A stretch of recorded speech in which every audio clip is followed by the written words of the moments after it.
Welcome to Speaking Business Central, Business Central's 2025 Release Wave 2 Overview. This is Ken Sebahar, and I'm excited today to be providing an overview of version 27, aka 2025 Release Wave 2 for Business Central. So this video corresponds with a blog article that's posted on Speaking Business Central.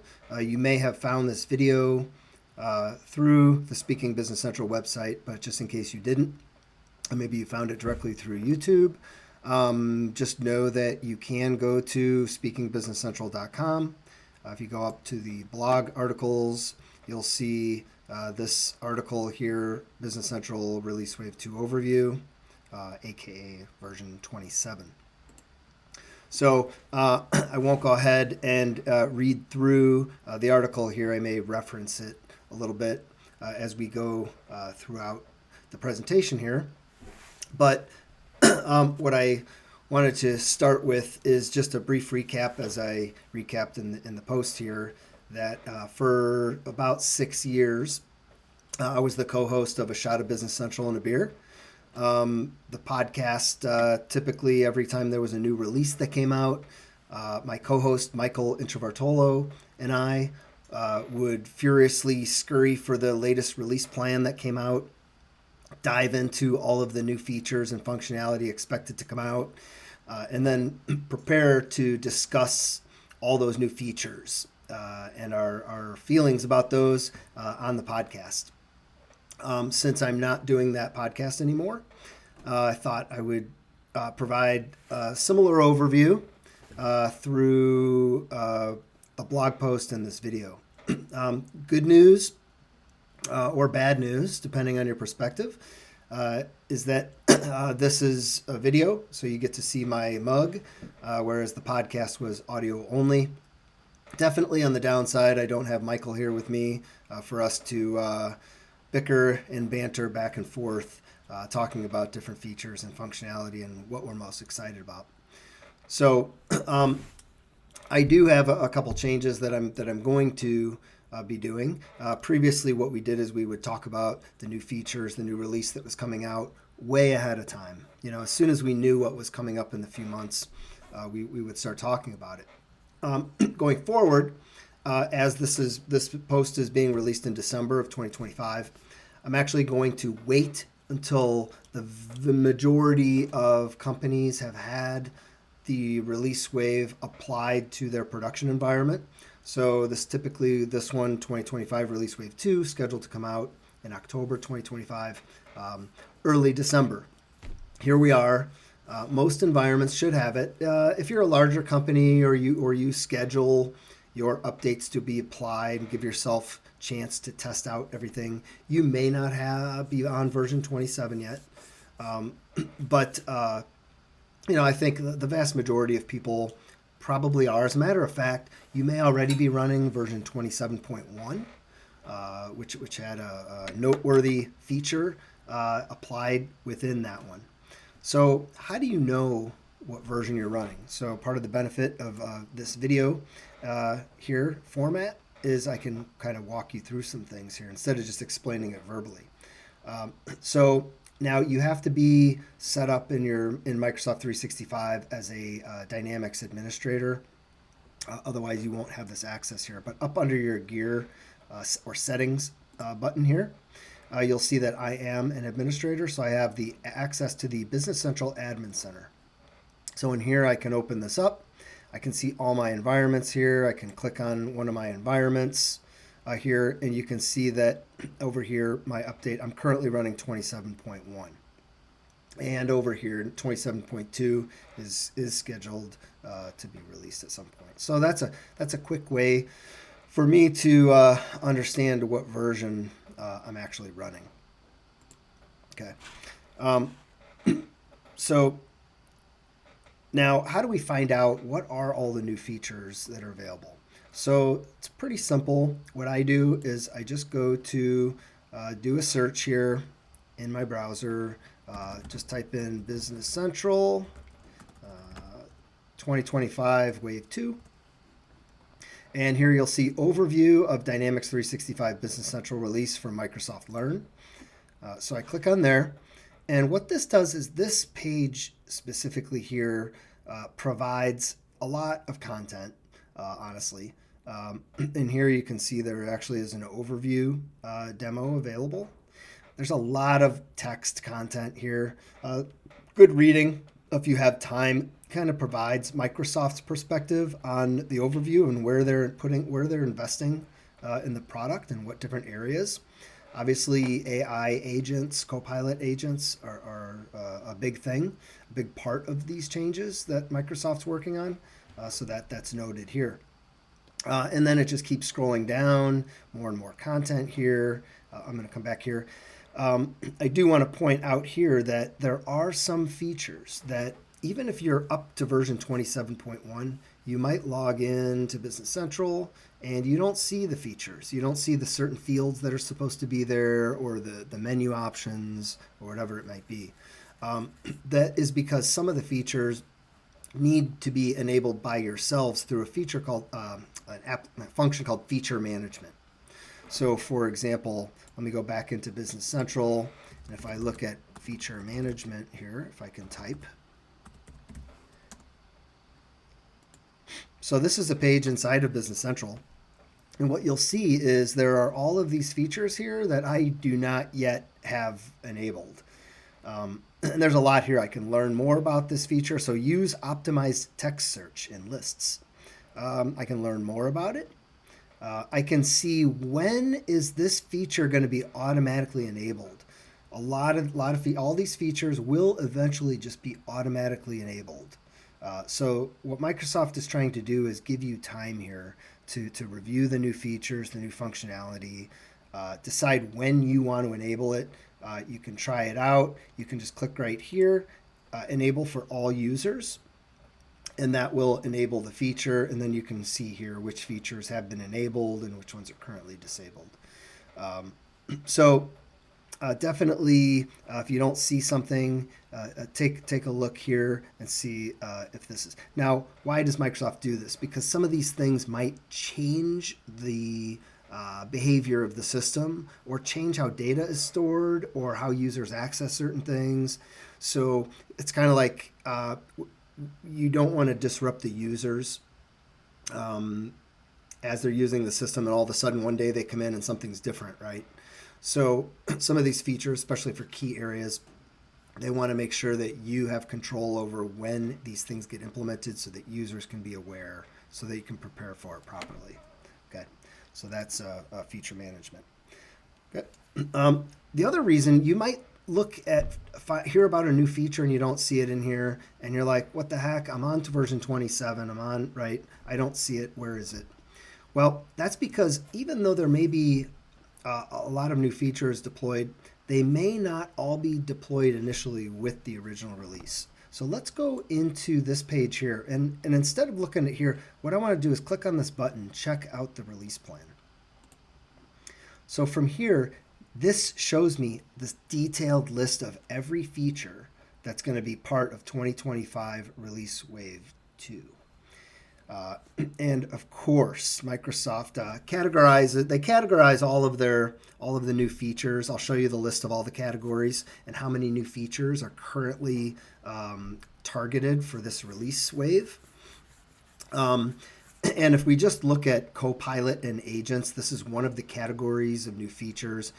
You can see there's a lot of new Copilot features in here.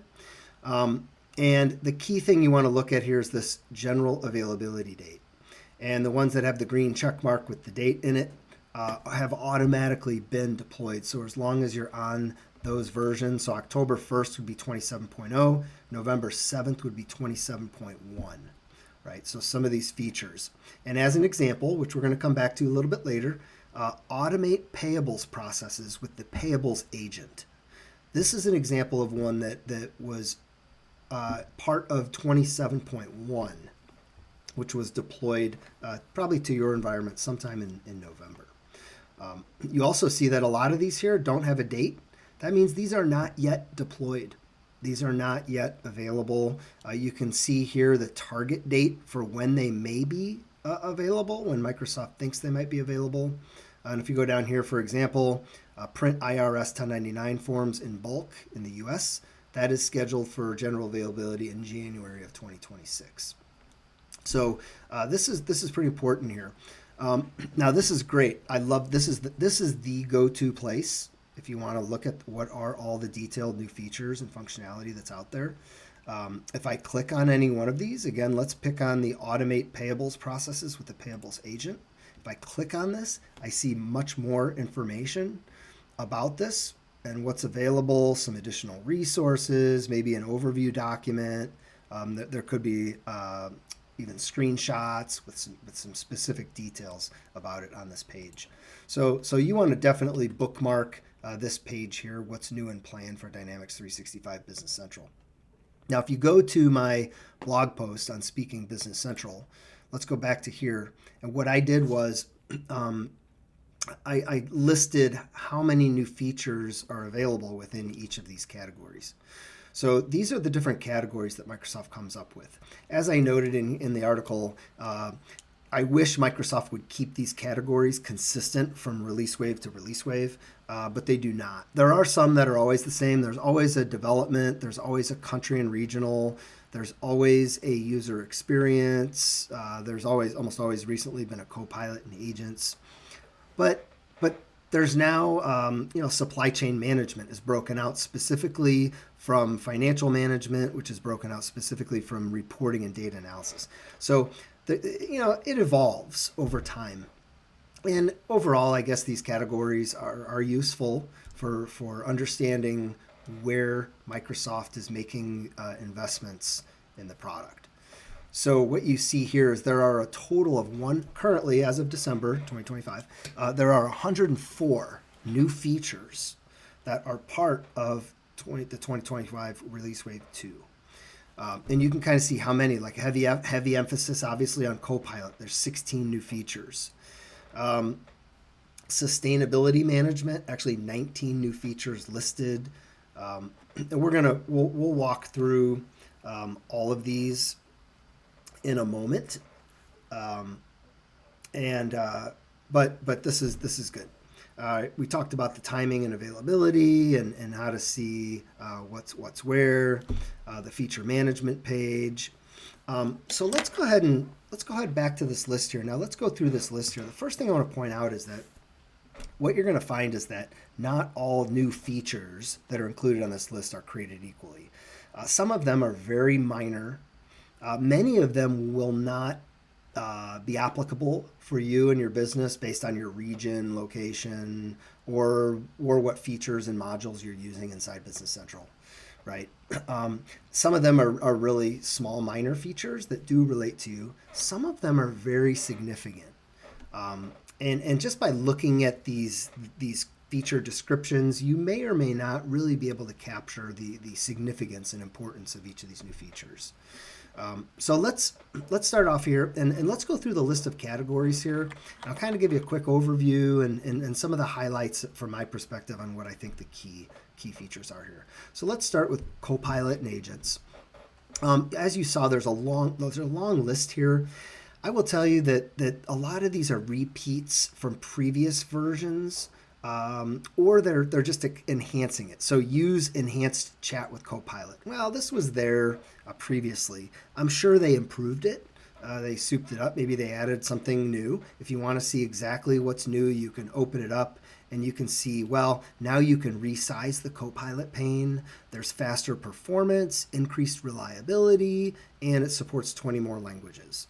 Right. So some of these Copilot features and some of the features in general, it's not an entirely new feature, but they're enhancing it, right?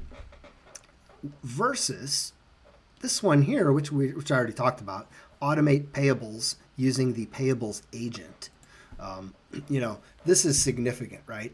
This is basically the ability to receive an invoice, a PDF with a PDF attached of the invoice, an email from a vendor with a PDF of the email attached into an email inbox where Business Central and Copilot will view that, determine who is that from, and actually create the purchase invoice inside Business Central with the document attached to it. So now all your payables person has to do is basically review it, make decisions on is this accurate, and hit the post button. So huge value on this particular feature here. One of the things, if we go back to the list here, you got to really look at what features and functionality are there here. Because if I scroll up here, you'll see that there's another feature, match purchase invoices to orders with the payables agent. So this is a new feature separate from the other one down below that's scheduled for January 2026.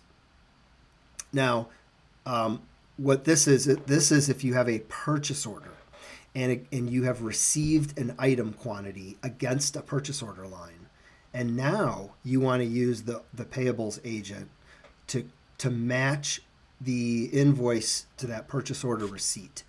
So a little bit separate feature. So just know that if you start using the version 1, I guess we'd call it here, of the payables agent, is that it's really useful for like your expense type invoices, maybe utility bills, or other services that maybe you get on a monthly basis, pay for on a monthly basis, right? So let's scroll through. Let's keep going. Country and regional. So country and regional, I'm here in the United States. You really have to look at the specific countries in the country and regional. A lot of times they're adding new regions and new territories. Like here, enable additional countries and regions, and you can click on there and see like what new regions are available here. I don't see any details here. Sometimes it'll list specific countries. But in the U.S. here, for example, printing 1099 forms in bulk in the U.S. Coming in January 2026. Submit IRS forms, 1099 forms electronically to the IRS. That actually is already there. So you kind of got to just look through these to see based on your region if those are important. Development. For most end users, these are, even for me, these are a lot of garbly-gook. I'm not a developer, so a lot of this doesn't make too much sense to me. A lot of these are really, in the weeds coding type thing, type features. Every once in a while, there's some noteworthy things in the development category, but for the most part, these are pretty technical in nature, under the hood type things. Under e-commerce. So e-commerce typically is almost always going to refer to the Shopify integration with Business Central. So I would just tell you, if you're not using the Shopify connector for Business Central, then these most of the time aren't going to relate to you. Electronic documents. These are, again, in the United States, these are not really utilized. There are certain countries and regions, countries specifically a lot in Europe or Mexico, for example, where when you send an invoice, for example, an electronic copy of that invoice must be sent to the government. So that's one example of how the e-documents feature is used. So again, this is more regional in nature in terms of the electronic documents. Maybe at some point they might relate to the United States, but at this point, not too much to worry about here. Financial management. Again, a lot of these things might relate to, these are all going to be very specific. They may relate to things like intrastat or VAT tax that aren't applicable in certain territories and are in others. One noteworthy thing here is there is an accounts payable role center that they've added. I suggest you can use this in combination with the payables agent that's out there. And there's some other things here. Governance and administration. This section is primarily targeted towards your Business Central system administrator. So things like managing your environments, licensing, using sandboxes, copying environments, certain things with the Microsoft platform and your environment maintenance. Okay. Under reporting and data analysis. This is one that they've added. There's basically, if you look at the category things here, there's really two things I want to focus on today. The first is that the majority of these new features here are Power BI related. And what I would tell you is Microsoft over the last couple of releases has done a really nice job of integrating Power BI into the native Business Central user experience. So there is a setup process that you have to go through, and there are some Power BI apps for Business Central that you can install. But once I have those installed, for example, if I just go to, I'm just going to search on Power BI, you'll notice I've got 20 options here. This is on my current page here. So I could just do things like for example, look at my profitability report. Right, so this is launching Power BI inside of Business Central, and I can kind of see some information here. Some of the reports though, you may not even know, for example, that they're Power BI. So if I say, for example, inventory valuation report here. So again, you'll see this is actually launching Power BI inside of Business Central. I've got a nice graphical report with some metrics on top. I've got some additional tabs here along the bottom. I can drill down into the details on these reports. So there's some really nice reports now built in out of the box with Business Central. If you've not got that Power BI apps installed, I would suggest you do so. The other one, this is a long time little thing that's kind of been a nagging issue for a lot of the financial reporting users inside Business Central. This one here, use enhanced financial reporting. So what this does is this allows you to actually automatically apply the period name in the column headers. So if you run, for example, a 6-month income statement for a rolling 6 months, like current month, last month, 2 months ago, 3 months ago, 4 months ago, for example, it was kind of difficult, or there was a trick that you had to do to get the column name to be the name of the month. Well, what they've done now, if I go into my financial reporting, and actually let me go into my column definitions, here. Let's go ahead and look at this rolling 6-month period to date. So usually you put like current period, prior period, 2, 3, 4, 5, and over in your comparison date formula, you've got something like this, -1M, -2M, -3M, and so on. What they've added here now is this column here, include date and column header. And you can pick and choose whichever format you want in terms of the name of that column. So I picked month and year here. So now let's go ahead to our financial reports and actually run my income statement here, my detailed income statement, which uses this 6-month column definition. And if I open this up and I run it for, is that not the right one? This one here, sorry about that, IS-BC. Now what you'll see is I've got the current period, prior period 2, and so on, but it also in parentheses puts the actual month and year inside of each column. So if I, for example, right now it's December, November, October. If I go up to here and I say, you know what, now I actually want to look at November, what it does is it automatically changes all my column headings here. So this is like one that, I know a lot of accountants and controllers have been begging for years. Very happy to see that as part of this list. Okay, let's keep scrolling down the list. Supply chain management. So a couple little features here. These are cool for specific purposes. This one right here, kind of like just it's like a secret little hidden feature here. Evaluate the quality of goods and materials. Sounds kind of innocuous. What is this? Well, this is effectively a new quality management feature inside of Business Central throughout the product. Purchase receipts, production output, assembly output, with quality scope checks, parameters, triggers, a whole bunch of new features and functionality for quality control, quality assurance, whatever you might call it, now standard and built into Business Central. Again, this has kind of been a feature gap for a while where a lot of companies maybe have tailored something for themselves or used an app from AppSource if they have quality control features.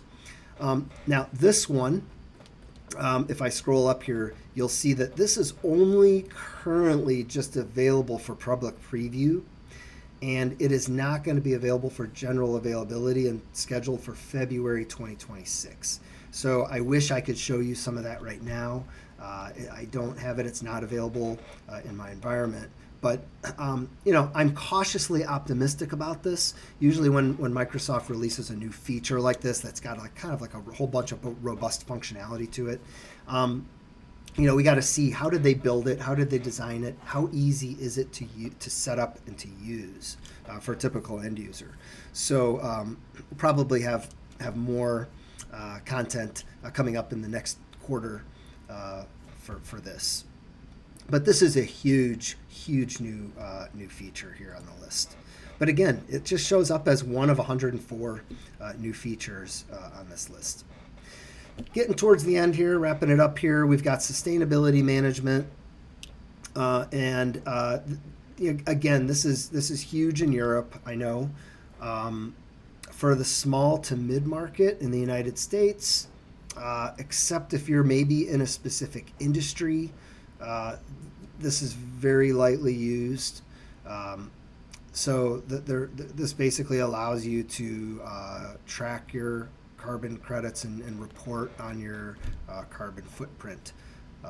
So if you don't have to worry about that, great, one less thing you got to worry about. But Microsoft is making sustainability management features inside Business Central. It is there. If something happens down the road and someone says you need to start reporting on this information to some governmental entity, just know that Business Central does have it. You just may not have noticed it or paid attention to it. And then last category here to look through is user experience. There used to be a lot more cool stuff as Microsoft was making the user interface, improving it. It's pretty solid right now, frankly. So there's less here on a regular basis. This one here, you can adjust the width of the Copilot pane, the help pane, and page scripting pane. So a little feature there. So that's basically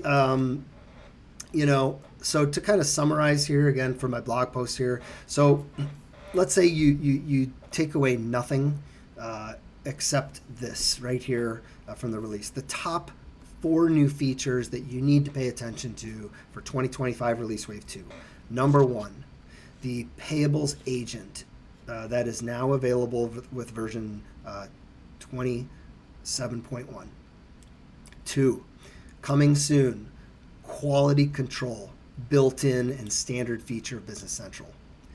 Number 3, enhanced financial reporting inside, using those financial reports to generate your income statement, balance sheet, cash flow statement, and so on. And then number 4, continual improvement and enhancements to the Power BI integration inside of Business Central. So one last thing I wanted to do here, because assuming that a lot of people are excited about the Payables Agent, as they should be, so I just want to kind of show 2 little quick things here. The first is enabling it, and then the second is talking a little bit about Copilot Credits. So let's go back into Business Central here. And what you'll see up on the very top corner here is this little PA with a little plus sign icon. There's also SO, which is your sales order agent. That was released a few releases ago. But today we're here talking about the Payables Agent. You can see right here that it is not active, and you can activate it. You just click on Activate.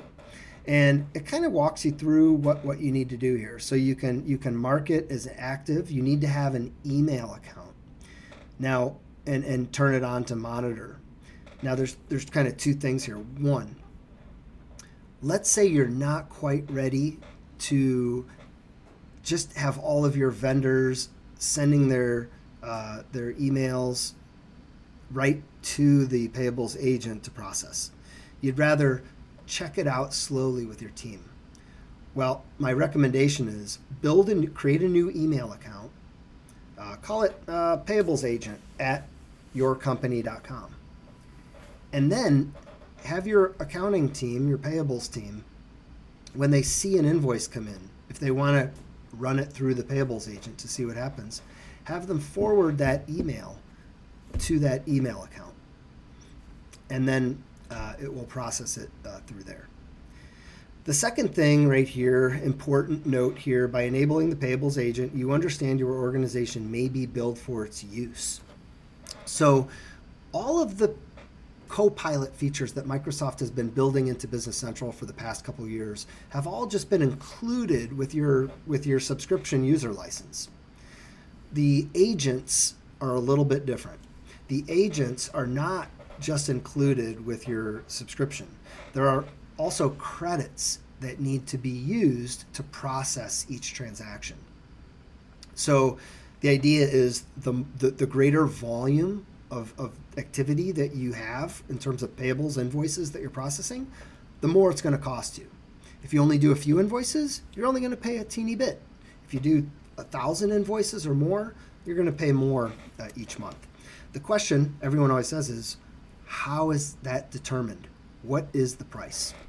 So again, let me go up and open a new browser here, and I'm going to type in Business Central Copilot Credits. And you should get this result here, Manage Consumption-Based Billing, Business Central. Bookmark this page. This is a great page. It explains how Microsoft charges as what they call consumption-based billing or per use Copilot credits for using these agent features. Okay. Now let's scroll down here to the payables agent. So it says here the payables agent connects to a shared mailbox and processes incoming emails. It extracts information from vendor invoices and processes these using AI to create a purchase document draft. And so how much does it cost? Well, for each one-line invoice, it's going to cost you looks like 55 credits, right? So doing the math here, if the agent receives 100 emails in a month where each invoice contains a valid vendor invoice in PDF format, and each invoice contains 3 invoice lines, so here's the formula for how many credits. You're going to need 6,500 Copilot credits to process these 100 3-line invoices in a month. Well, how much is that? The answer is currently each Copilot credit is 1 cent US. So that would mean that if I pay as I go, those are 1 cent each. So in this example here, under pay as you go model, 6,500 Copilot credits were required for my 100 invoices. I pay $65 for that feature. I think that's a pretty good return on your investment, frankly. Now, if you know you're going to be using a lot, there is an option to purchase a block of Copilot credits, in which case you get a 20% discount off of that 1 penny per credit. So it's 0.08 cents, or 0.8 cents, sorry. 0.8 cents per credit. So a 20% discount. Now, as you get started, my recommendation is just go with the pay as you go. Once you get to a volume where you know you're going to be exceeding that minimum block that you have to buy to get that discount, then you can start pre-purchasing monthly packages of Copilot credits. But until then, just start it out as the pay-as-you-go model is my suggestion. So I think that's about it here. So that is 2025 Wave 2. Again, I got my top 4 each features here that you need to be aware of. There's links here to the pages that show you more content on those if you haven't been to the blog post article.